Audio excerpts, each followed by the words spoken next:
And to us, we push back at that because to us it's not a profanity issue. To us it's an identity issue. That I think when she wrote that word on her arm with a razor blade, she wasn't trying to say a bad word. I think the reality was that was what she believed to be true about herself. That her 19 years, or after her 19 years on this planet, she didn't have much to show for it. She didn't have much to be proud of. And so I think we really see it as an identity issue. And this phrase, "To Write Love on Her Arms," was really a goal of beginning to believe something better and trying to believe for her and invite her into that, this idea that her life could be different, could be better, that things could be made new, that healing and hope and those things that we had talked about, that those things could be real and she could have those. And so I wrote this story, and there were no plans for it to be anything other than that at the time.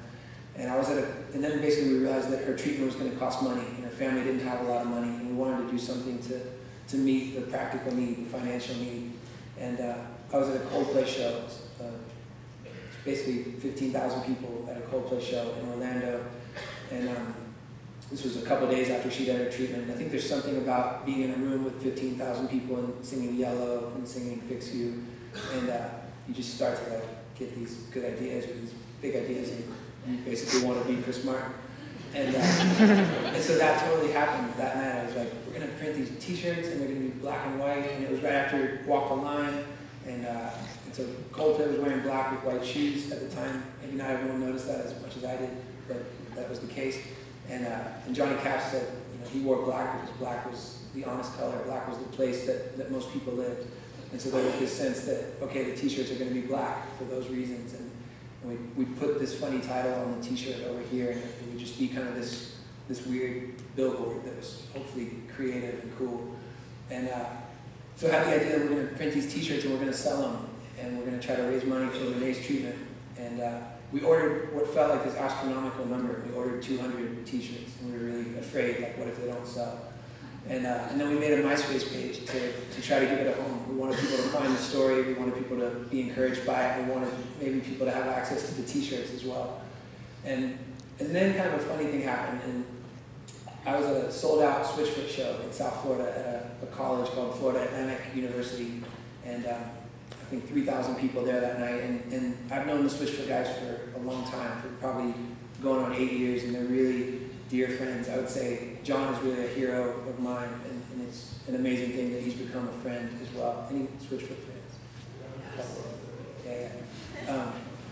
And so I'm standing next to John, and we open the first box of t-shirts, and we're all excited because we've never seen one. And we pull it out, and he goes, "Man, this is really great. Would it be okay if I wore this on stage?" And I just played it super cool. I'm like, "Yeah, John, that would be fine."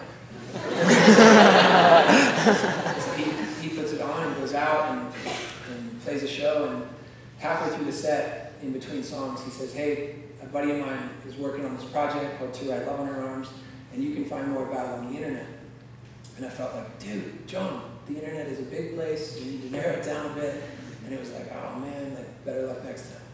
And that was kind of all he said. And went home that night and checked the MySpace, which some of you may be familiar with, although Facebook is now the thing. And so I went home and checked the MySpace that night, and there were all these messages from people that had been at the show, and comments and friend requests. And basically people saying that the story we were telling, it was their story. People saying that they had lost loved ones to suicide. People saying that suicide was something that they had thought about.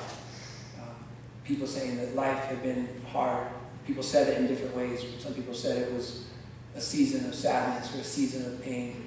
And some people, they were really specific. They could trace it back to something that had happened. My dad left, or there was this breakup, or this thing happened, I lost this person, and I just can't shake it. I haven't been the same since. I don't know how to get past this. Some people used the word depression. They understood that. They knew what it meant. They were comfortable with that word. And other people didn't. Maybe they didn't know that word, or they didn't use that word.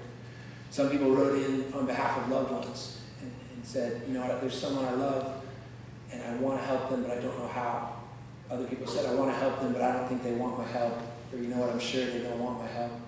And other people were really honest in a different way, just coming from kind of the other end of things and saying, you know what, I don't know the first thing about these issues. I don't know, I can't relate to the possibility that someone could be in so much pain that they would take a razor blade and cut their arm, or that someone would be in so much pain that they wouldn't want to continue to live. And then some of those people saying, but you know what, I think it seems like maybe it's time that changed. Maybe these are real things that I need to learn about. And so we basically learned, in that first night and really every day since then, that we had stumbled upon this conversation that was really significant. That these were issues that so many people live with, and yet for some reason these are things that you don't hear talked about. People don't talk about these things. And I think for me, growing up in school, growing up in the church, it was no different. I never heard about these issues. I never heard about mental health, about suicide, the reality, the help, the hope, the solutions, the problems. I never heard about any of it in these places. And you would think the church, maybe you would definitely think you would hear about it there. If Jesus was so interested in love and in fixing things, in meeting needs, in healing, in hope, that he would be interested in the needs that people live with, the real things, the real pains. And yet, for some reason, I grew up in church on Sundays and I never really heard about these things. And I think pretty quickly these messages just kept coming in. We basically the bands, there were other bands, we sent t-shirts to the guys in Amberlin, and they were on the road at the time. And I think my buddy Dion was out of clean clothes because he basically wore this shirt for like a year every night. And everywhere he went, we would get messages from that city and the people that had been at the show. And just more of the same. People asking for help, people asking, where they would go, what it would cost, who they could talk to. A lot of people, something that we heard throughout these messages was people saying, you know what, this is something I've never said before. This is part of my story I've never shared before. And I had a full-time job, like a pretty cool gig. I had basically quit school to pursue a sales job with a clothing company called Hurley, which a lot of you guys are probably familiar with. And I was in charge of all the Hurley sales in Florida. And it was this cool gig. There was a lot of freedom. The money was good. I got to make my own schedule. And kind of just came to this crossroads of realizing that we could do more than help one girl and tell one story. That it seemed like we had the opportunity to invest in treatment on a bigger scale. And we had the opportunity, maybe even more than that, to begin to talk about these issues on a bigger scale, to be a part of a conversation that seemed really important, and maybe even in some settings to lead that kind of conversation.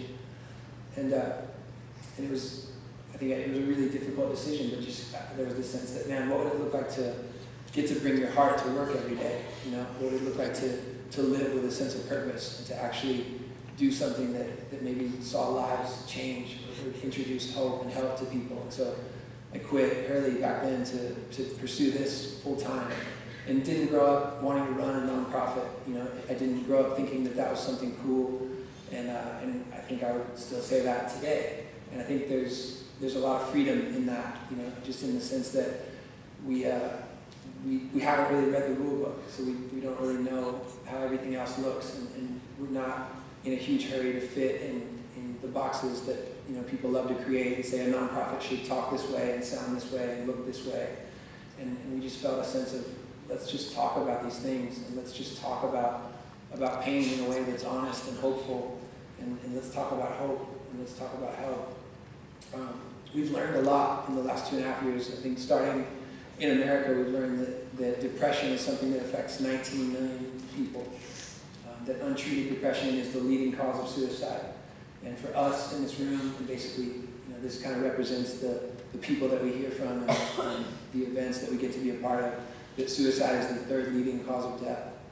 And I think the number that hit me the hardest, and still hits me the hardest, is this idea that 2 out of 3 people who live with depression, they don't get help.